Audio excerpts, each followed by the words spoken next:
My name is Howard Cummins. I'm 65 years old, and this is my testimony. Maybe it should be called a confession, as I am 65 years old and just now getting to this point, since I've been one of the most blessed people on this planet. Been blessed with an amazing family and amazing friends that I've had for decades. I was born to Henry and Betty Cummins. After 11 years of marriage and trying to have a child, I was born November 18th, 1957. You can imagine how I was treated by my parents. My dad had a brother and a sister. His brother had two girls. His sister didn't have any children, but they treated me unbelievably like I was one of theirs, especially his sister and her husband. My dad was a small man, but he was a man. Like Joby said, when I was with my father, I had no concerns that everything wouldn't be taken care of. He was born in a very poor family in Pennsylvania. He worked in the steel mill at night and went to high school during the day. Very quiet man, but everybody loved Henry. My mom was also an only child like me. She was a teacher for over 31 years. And I remember when I was in high school, we would get calls in the evening at home, and it'd be students that she had taught decades ago that would just call and want to talk to her, tell her what a great inspiration she was. I thought that was pretty amazing. My mom's mom was also a teacher and a principal. She was a principal in the end for many years until they made her retire at the age of 72. She was required to retire. I never met my grandfather. He had passed away before I was born, but he was also a teacher. My great-grandparents on my mom's side, Frank and Ella Graham. Frank Graham wrote several Methodist hymn books. Ella Graham, my great-grandmother, was the first ever woman Methodist preacher. Not only was it a very small and loving family, but we lived within a block of each other. Again, I was treated, being the only boy in the family, other than my dad and his brother, I was treated exceptionally well, again, especially by his sister. So I got married in 1984, and guess what? 11 years later, just like me, August 8th, 1995, an angel was born, Holly Rebecca Cummins. She was truly an angel. She was so quiet, so well behaved. You could tell she was smart. She looked around. You could tell she was just soaking everything up. When she got in elementary school, she did win two Duval County awards, one the Invention Convention and the other one an essay award for the Veterans of Foreign Affairs. She was very smart. All her teachers loved her. She was so well behaved all the way through high school. And she graduated from Bowles High School with honors. So I've also been extremely blessed with friends. I've had friends for several decades. They treat me like a brother sometimes, and I don't know why. I know I don't do near what they do for me, but I've been blessed. Anyone would probably call them a best friend, any one of them. So maybe now you can see what I mean by blessed. Best family, best friends. I'm truly blessed. Unfortunately, I got divorced, and the dating world was not good for me. I had some bad experiences, just didn't work for me. I was very anxious all the time, looking for something, and I hadn't found it. So I was on my computer one day, and this pop-up came up, and it was about an executive dating service. So I thought I'd give it a try. Went in, paid my money, sat for about an hour and a half worth of interview. They did a background check, and I was eventually introduced to my current wife, Candy. We dated for about a year, and I asked her to marry me. And a year later, we were married. Candy used to say that she had prayed to God to meet me, and that I told her that no, God had sent you to save me, the way my life was going. So after we got married, Candy wanted to find a church to go to. She'd been raised in a small Methodist church in a small town in Georgia. And so we went to a couple churches in Orange Park where we lived, and didn't find anything we necessarily liked. And so I recommended 1122. I had a couple friends that had really changed their life going there. So in 2012, we started going to 1122. So we were going to 1122 for a while. I'd sit there and listen to Joby Martin preach about the cul-de-sac of stupidity and the granite countertops, all the shiny things, and you don't have this. I'd actually gone to a Christian school for a couple years in high school and watched people claim to be saved and go about their lives just the way it had been previously, or very quickly revert back to the way it had been. And I didn't want to be a hypocrite. I wanted to correct myself and get some of my things in order, not listen to how Joby Martin says, let God work from the inside. So we've established that I've had an amazing life, both family and friends. But here comes the very important part. Nobody knows but me and God, not even my wife, Candy. I hate to say this, but I hadn't prayed on my own in well over 10 years. Not sure how many, but it was well over 10. I'd bow my head at church and pray along. I'd bow my head at dinner when somebody was saying the blessing. But I had not prayed on my own.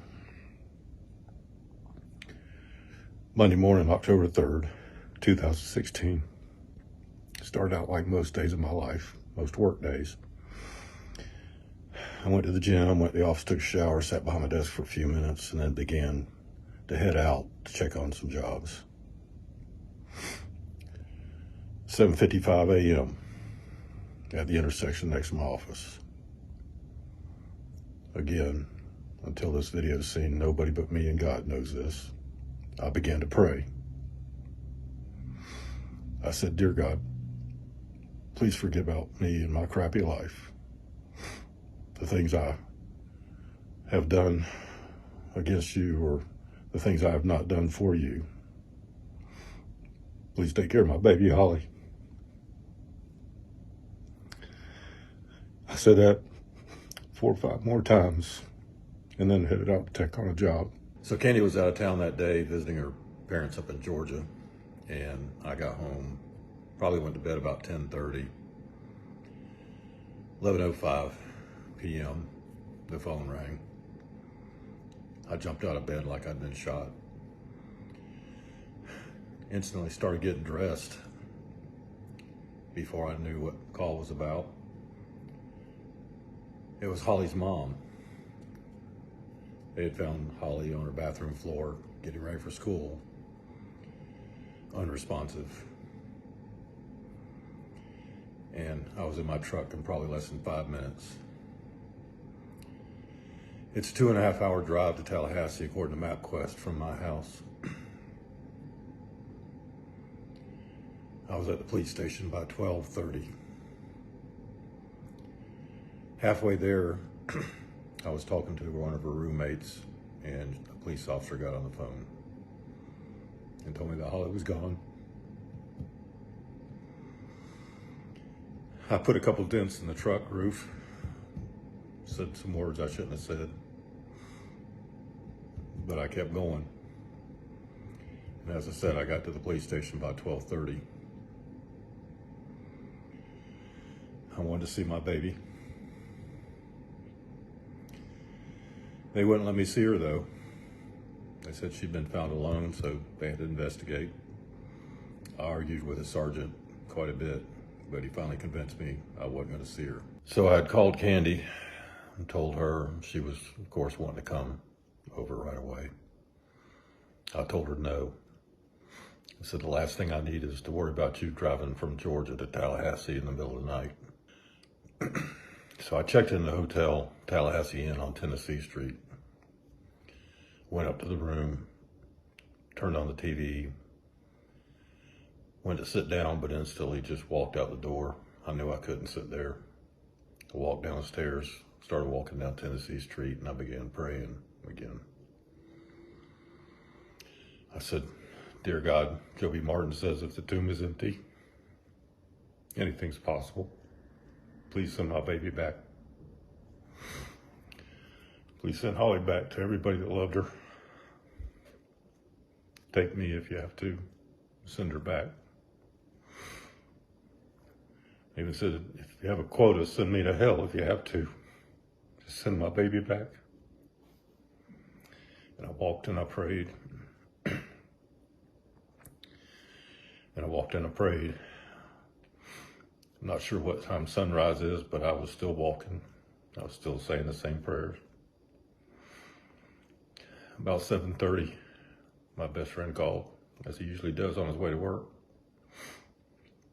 We talk about business and things friends talk about. He asked what was wrong, and I told him. He said he was on his way. I tried to talk him out of it. I said, I don't know what I'm going to do, and I certainly don't know what you can do. But he came anyway, spent the day with me. He had evidently called another friend, told him, and he said he was coming, but I was able to talk him out of it. So I was still walking and praying. Dear God, Joby Martin says, if the tomb is empty, anything's possible. So I'm still walking and I'm still praying. About 10 a.m., Holly's mom calls. They're over at her apartment from the previous year. So they were all hanging out over there, so I went. That's where my friend met me over there, and Candy made it there. So we couldn't have the funeral that weekend because there was actually a hurricane on Thursday. So for a week and a half, I had to pass that funeral home every day. I guess it didn't really matter because I was crying anytime I was in the car by myself. I was continually saying the same prayer. Joby Martin says that the tomb is empty. Anything's possible. Please send my baby back. Take me. Send my baby back. So we had the funeral on Sunday, October the 16th. We had it on Sunday because the coaches, the football coaches, wanted to send the team bus. I told you Holly was loved. So we had the funeral on Sunday, but they wouldn't bury her at the cemetery on a Sunday. Even though I know the owner and tried to talk them into it, they wouldn't do it. So October 17th, Monday, 2 weeks from the day she passed away, we finally buried Holly. And I began to get mad. I got mad at God. Why her? Why not me? Started thinking my prayer that Monday morning, October 3rd. He was doing that out of spite. Yeah, he wasn't happy with the things I'd done or not done. I was mad. Candy kept me going to church. I'd listen to Joby Martin preach, tell him I ain't got this, and he was right. I was expecting one day for him to say, Howard, you ain't got this. He had been right. I no longer prayed, even at church. Didn't even bow my head. Didn't bow my head at blessing at dinner anymore either. I was mad. Several of my friends would ask me or say they didn't know how I did it. I wasn't doing it. I would tell them I wouldn't be here if it wasn't for Candy. So the week before Easter, Joby Martin was preaching, talking about parents who had lost their child. Talked about the Wilsons. Mackenzie Wilson had gone to bowls with Holly. She and her best friend used to take flowers to the grave. I never knew how the Wilsons kept their faith the way they did. Such a beautiful girl, gone on mission trips. Easter Sunday, Ike was a man who saved the man who murdered his son. I don't know how Ike did that. But I started thinking, and then recently I was on Reels, Facebook Reels. Candy hates when I do that. But I heard someone talking about Isaiah 57. so I looked it up. Isaiah 57 says, "The righteous perish, and no one takes it to heart. The devout are taken away, and no one understands that the righteous are taken away to be spared from evil. Those who walk uprightly enter into peace. They find rest as they lie in death." That would be Holly. Upright and righteous. So I started thinking,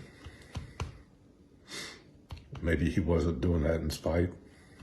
When I prayed that morning to take care of her, maybe he was letting me know that he was taking care of her. So here we are 7 years after Holly left for heaven. 11 years, there's that number again, since we started going to 1122. And Candy's been wanting me to get baptized for a while. And she's done it the right way. If she had pushed me, I'd gone the other way because I was angry. She somehow knew. But here we are. I'm ready to get baptized. I don't want Jesus to tell me he never knew me.